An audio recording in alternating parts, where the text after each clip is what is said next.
வணக்கம் குழந்தைகளா. இன்னைக்கு நாம தமிழ் இலக்கணம் கத்துக்க போறோம். தமிழ் இலக்கணம் ரொம்ப எளிதானது. நம்ம நல்லா கவனிச்சோம்னா நமக்கு நல்லா புரியும். இன்னைக்கு நம்ம பார்க்க போற தலைப்பு பால். பால்னா என்ன? நம்ம குடிக்கிற பால் இல்ல.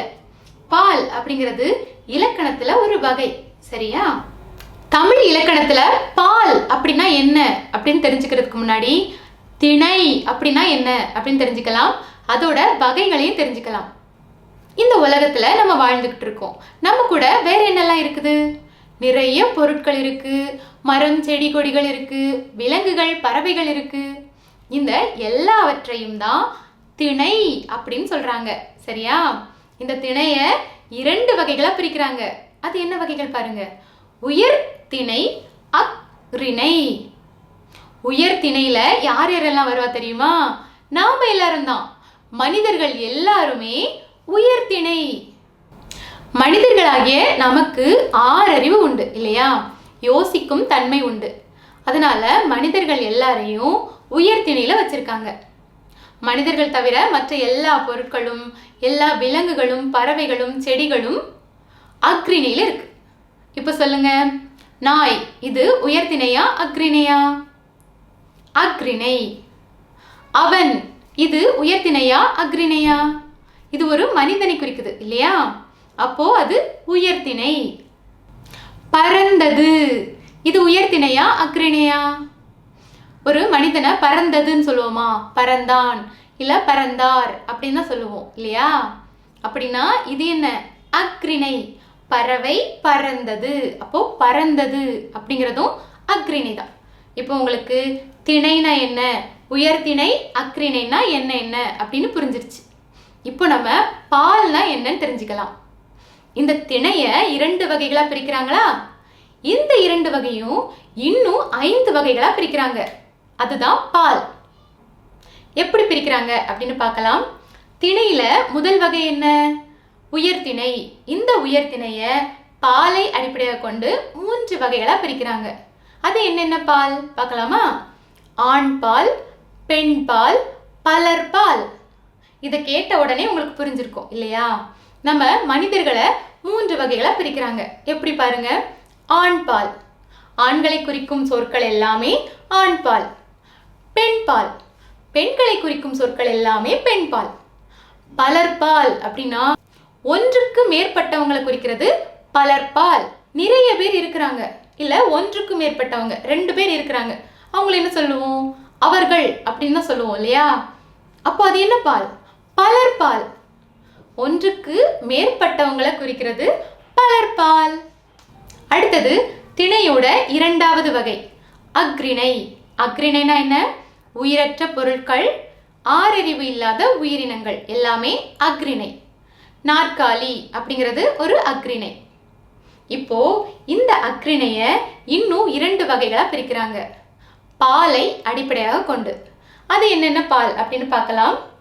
ஒன்றன் பால், பலவின் பால். ஒன்றன் பால், பலவின் பால். பேரை கேட்ட உடனே உங்களுக்கு புரிஞ்சிருக்கும்.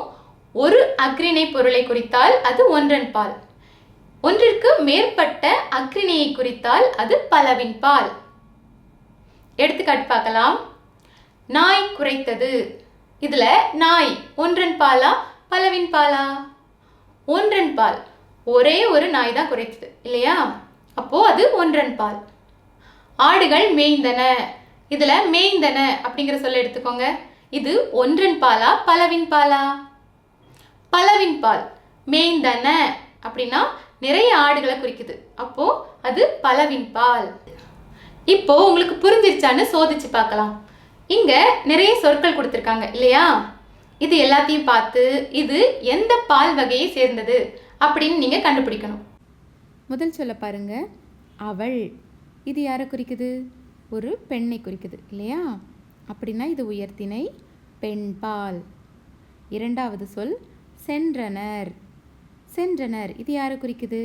இதை ஒரு வாக்கியத்தில் சொல்லி பாருங்க. அவர்கள் சென்றனர். அப்போது இது யாரை குறிக்குது? நிறைய மனிதர்களை குறிக்குது. அப்படின்னா இது பலர் பால். 3வது சொல் படித்தான். ஒருவன் படித்தான். இப்போ பாருங்க, படித்தான்கிறது எதை குறிக்குது? ஒரே ஒரு ஆணை குறிக்குது. அப்போது அது ஆண்பால்.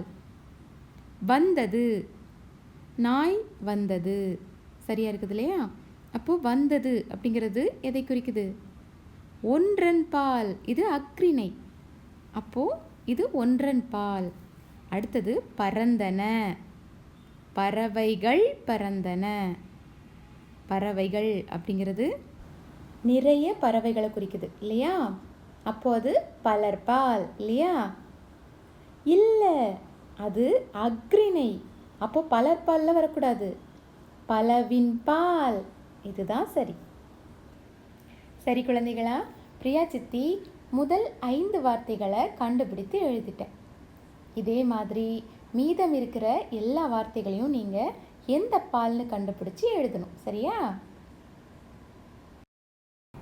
குழந்தைகளா, இன்னைக்கு நாம தமிழ் இலக்கணத்துல திணைனா என்ன, அதோட வகைகள் என்னென்ன, பால்னா என்ன, அதோட 5 வகைகள் என்னென்ன அப்படிங்கிறத பார்த்துட்டோம் இல்லையா? எல்லாருக்கும் தெளிவா புரிஞ்சுச்சா? இன்னும் ஒரே ஒரு வீட்டு பாடம் இருக்கு பாருங்க. இதில் நிறைய தாமரைகள் கொடுத்துருக்காங்க, நிறைய மொட்டுகள் கொடுத்துருக்காங்க. இதெல்லாம் வாசித்து பார்க்கணும். பார்த்து நீங்கள் பொருத்தி பார்க்கணும். இப்போது முதல் தாமரையும் முதல் மொட்டையும் பொருத்தி பார்த்தோன்னா அவன் ஆடினாள் அப்படின்னு வரும். இது சரியா? தவறு இல்லையா? இரண்டாவது மொட்டை பொருத்தி பாருங்க, அவன் ஓடியது. இதுவும் தவறு. அப்போது மூன்றாவது மொட்டை பொருத்தி பார்க்கணும், அவன் வரைந்தான். சரியா இருக்குது இல்லையா? அப்போது முதல் பதில் என்ன? அவன் வரைந்தான். இதுதான். இதே மாதிரி எல்லா தாமரைகளையும் பொருத்தி பார்த்து சரியான விடையை எழுதணும். சரியா? சரி, இப்போ பிரியா சித்தி போயிட்டு வரேன். நன்றி, வணக்கம்.